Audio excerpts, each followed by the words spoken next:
Halo. Oke, aku agak grogi karena ya this is my first time and thank you yang udah nyempetin nonton. Um, Welcome to my channel. Aku nggak tahu mau ngomong apa, tapi ya kita langsung aja deh ya karena this is my first time. Um, Semoga aku bisa menyampaikan dengan baik. Hmm, oke, jadi sebenarnya aku udah lama pengen upload video, especially ngajar ya. Sebelumnya aku ngajar fisika dan sebenarnya aku pengen ngajar fisika, kayak bahas-bahas soal, cuman entah kenapa mungkin banyak malesnya juga jadi nggak pernah terrealisasikan. And then one of my friends encourage me to do so.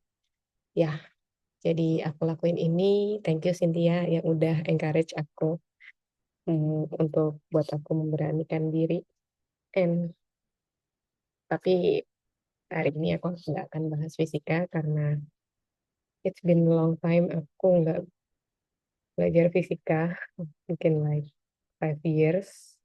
Aku nggak pernah belajar fisika lagi, jadi mungkin nanti malah banyak lupanya. Jadi apa yang mau aku bahas lebih ke coding ya. Aku mau langsung aja, aku akan tampilin ya. Jadi aku baru belajar coding itu 2021, which is 4 years from now. Dan aku belajar itu lewat Scratch, bener-bener dari nol. Aku belajar sendiri dari YouTube dan dari temen. Jadi mungkin apa yang aku sebut istilahnya nggak sesuai dengan istilah pemrograman yang sesungguhnya karena ya aku belajar sendiri. Jadi kadang aku bikin-bikin istilah sendiri. Jadi aku minta maaf kalau memang ada kata-kata yang nggak sesuai, dan aku juga open banget kalau ada yang komen, ada masukan apa-apa bisa drop aja komentar di bawah. Cila. Oke, langsung aja ya. Jadi pertama aku belajar Scratch itu belajar coding itu lewat Scratch. Dan kayaknya sekolah-sekolah sekarang udah pada pakai karena menurut aku Scratch ini adalah platform yang sangat enak dipakai ya untuk belajar coding pertama kali. Anyway, jangan salah fokus karena banyak tools di Scratch aku, karena aku memang ada kasih tambahan ya. Jadi ada beberapa tombol tambahan, ignore aja. Next time aku akan bahas apa yang aku tambahin di sini ya. Tapi untuk sekarang eh, aku nggak akan pakai tools-tools yang aku punya. Jadi eh, ya apa yang aku pakai sesuai sama Scratch yang ada secara basic ya, nggak ada tambahan. Oke, jadi di sini kita akan bahas coding itu apa sih? Coding, coding. Jadi coding itu adalah eh, suatu cara untuk memerintahkan komputer untuk menjalankan suatu perintah gitu ya. Jadi untuk ya something untuk mem- memerintah komputer gitu ya. Sorry ya, BTW tulisanku kurang bagus. Ya, semoga masih bisa dibaca. Jadi, coding adalah untuk sesuatu untuk memerintah komputer. Nah, caranya memerintah gimana?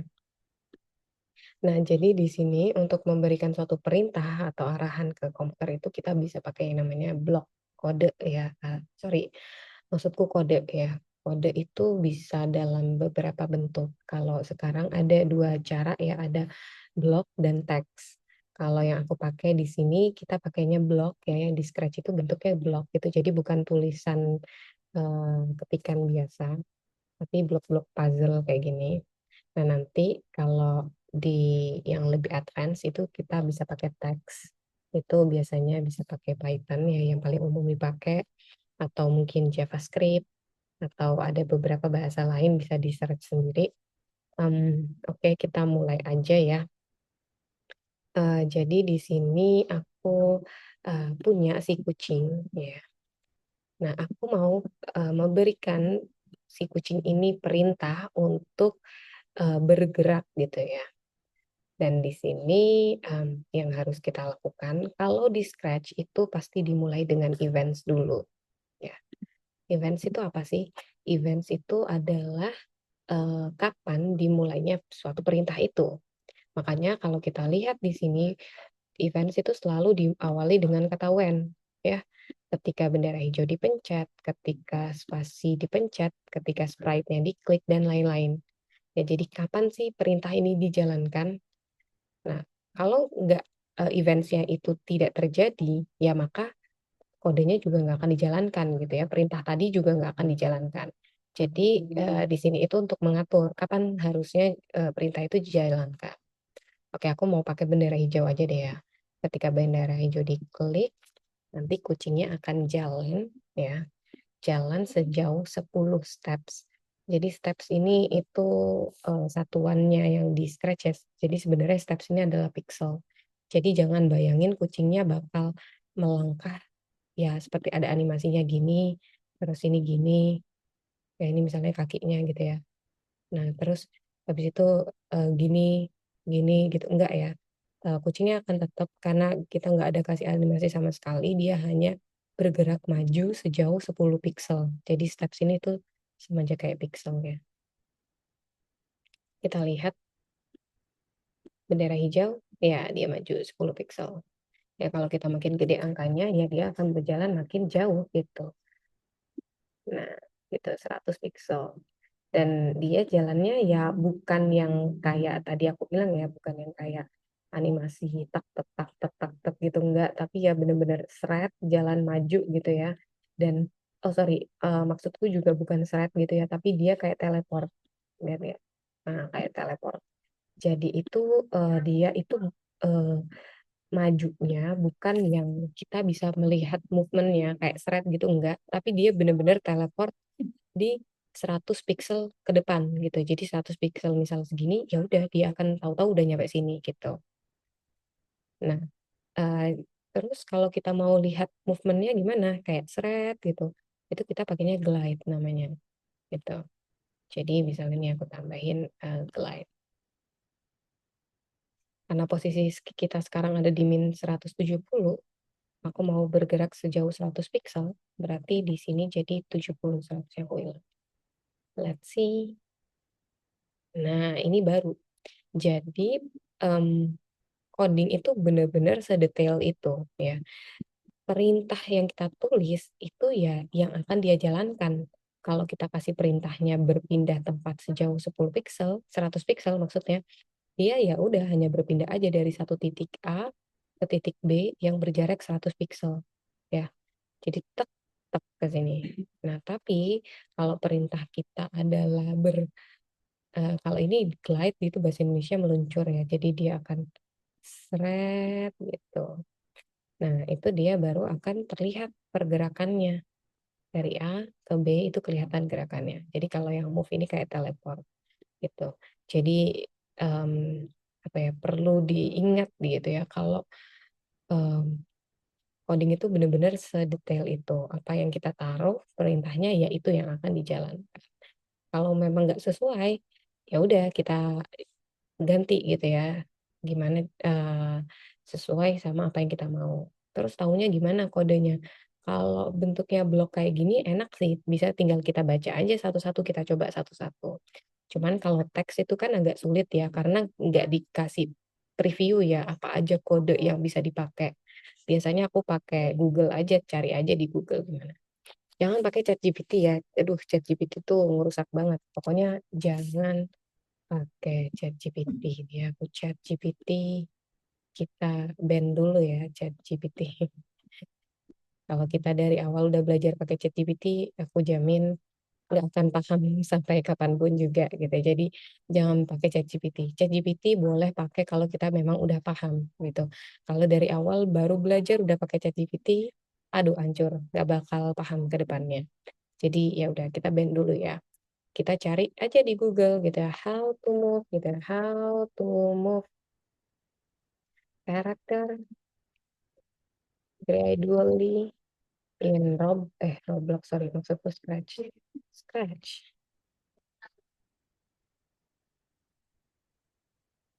Nah, di sini ada beberapa cara nih, ya. Jadi ada yang pakai speed kayak gini. Nah, cuman di sini tuh udah yang eh ini sih sebenarnya udah yang advance sih. Nah, ada juga nih di sini you can use calculation with glide. Nah, ini juga ada. Nah, smoothing with glide. Nah, ini udah pakai glide aja, nggak usah dikasih variabel ini gitu. Jadi dicoba-coba aja sih. Kalau aku biasanya ya udah aku benar-benar search aja yang ada di Google, entah itu bentuknya video atau entah bentuknya kayak forum diskusi gitu. Ya udah kita ikutin aja satu-satu mana yang sesuai ya udah itu yang dipakai.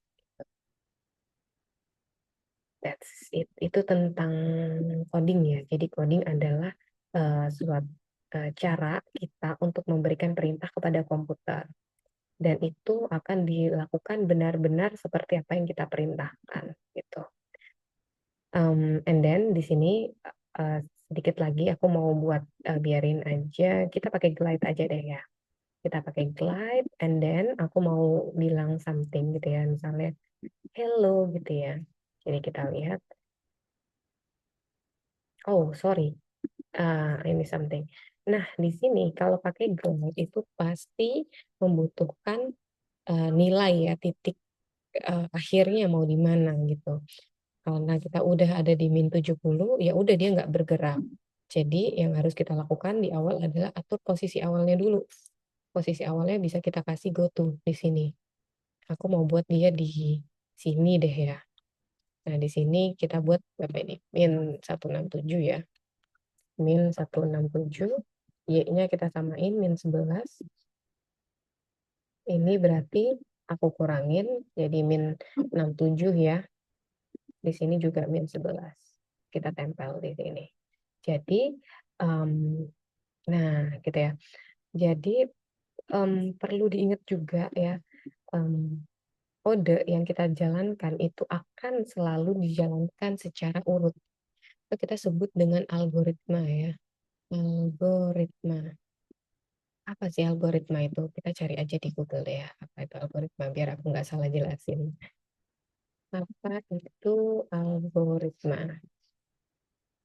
Algoritma adalah serangkaian langkah-langkah sistematis. Nah, ini dan terurut yang dijalankan untuk menyelesaikan suatu masalah. Nah, ini keywordnya adalah langkah-langkah sistematis dan terurut. Jadi, bisa kita simpulkan algoritma adalah jalannya suatu proses ya secara urut gitu. Makanya di sini dia akan menjalankan perintah benar-benar step by step. Baris pertama apa, baris kedua apa, ketiga apa, dan seterusnya. Dia akan jalankan secara urut gitu. Jadi kalau kita atur di awal di sini dia go to posisi ini, ya dia akan ke situ dulu gitu. Misal nih, aku pindah di sini. Aku pindah di sini. Ketika aku pencet bendera hijau, ya dia akan start dari starting point-nya di sini. Itu karena dia akan jalankan perintah yang pertama ini. Ya, aku lihat ya di sini. Nah, ya kan? Pindah. Itu adalah perintah yang pertama. Perintah yang kedua adalah glide, ya. Nah, bis dia atur posisi itu, baru dia akan jalan. Seret. Perintah yang ketiga adalah hello. Dia akan bilang hello. Kalau kita tuker hello, berarti ya hello dulu, baru dia akan jalan. Gitu. Mungkin kerasa simple ya. Sekarang kerasa simple. Oke, ya iyalah, ngerti lah dia hello dulu, orang dia nomor 2, glide-nya nomor 3. Sekarang akan kerasa simple. Mungkin nanti kalau kodenya nggak begitu tervisualisasikan ya. Jadi kalau di sini kan enaknya belajar coding di Scratch itu karena udah ada visualnya di sini. Jadi step by stepnya enak kelihatan. Nah, tapi kalau kita pakainya teks, karena nggak ada visualnya ya, ya jadi teks aja. Itu sometimes agak tricky ya waktu kita bikin ya. Karena step by stepnya kita nggak bisa lihat secara langsung dia udah sampai mana.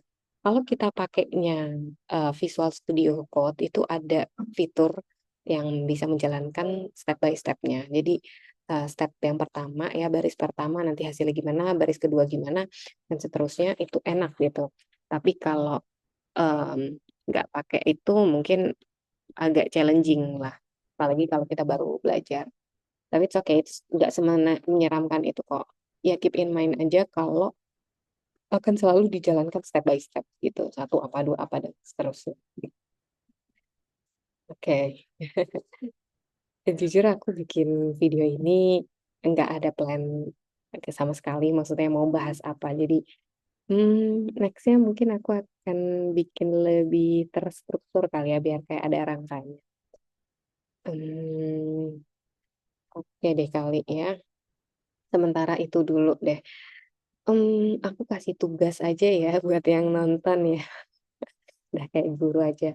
Nah, jadi tadi kita udah belajar tentang events dan kita belajar yang namanya algoritma. Terus juga kita belajar yang namanya ini barusan kita belajar namanya function ya. Function itu perintah. Function. Oke, sebentar ya kita cari aja di sini ya. Function programming itu apa? Sebuah paradigma pemrograman yang menekankan penggunaan fungsi sebagai blok bangunan utama. Aduh, kenapa sih bahasanya begini banget ya? Hmm, melakukan komputasi dan manipulasi data. Oke, oke. Jadi gampangnya gini aja deh. Function itu kayak perintah ya. Dia akan lakukan apa gitu. Contohnya nih yang kita lakuin tadi kayak say, ini kayak glide, kayak go to, itu kan perintah ya. Pergi ke titik ini, eh, ngomong hello, eh, meluncur ke titik ini, kayak gitu. Nah, itu kan perintah. Nah, itu kita bisa sebut dengan function. Function itu gampangnya perintah gitu. Perintah yang dapat dijalankan oleh si program gitu. Ya, jadi PR-nya adalah mungkin bisa pakai Scratch dulu ya, karena kita awalnya mulai dari Scratch. Kita mulai dengan berbagai macam events ya. Kita coba satu-satu di sini setiap eventsnya. Tuh, dua, tiga. Ini dulu deh, tiga dulu aja ya. Tiga. Terus habis itu kita kasih perintah apapun yang ada di motion, looks, sama sound. Terserah. Bisa dicoba aja ya nanti hasilnya gimana. PR-nya nggak perlu dikumpulkan karena ya buat apa gitu ya. PR-nya buat latihan sendiri aja supaya tahu. Sambil dicoba dibalik-balik ya, kalau ini dulu gimana gitu. Apa yang terjadi kalau ini nggak ada, kayak gitu ya. Jadi kita eh, salah satu cara belajar yang menurut aku efektif adalah kita kerjain perintahnya step by step gitu ya. Kayak yang tadi aku lakuin gini, pertama kayak gini dulu gitu ya. Kita coba pindah, terus kita lihat, oh jadi ini perintahnya untuk ini. Dan seterusnya kita coba satu-satu, nanti kita akan tahu kegunaan masing-masing perintah yang kita sudah tulis gitu, sudah kita ambil. Nextnya mungkin aku akan bahas gimana salah satu contoh project yang udah aku buat sambil bahas-bahas apa aja konsep yang ada di situ gitu ya. Thank you yang udah nonton. Sorry videonya pendek gak sih, ini aku juga nggak tahu durasinya berapa. Ya semoga aja bermanfaat ya buat semua yang nonton, dan kalau ada yang salah aku minta maaf. Boleh banget diingetin di komentar ya. Thank you.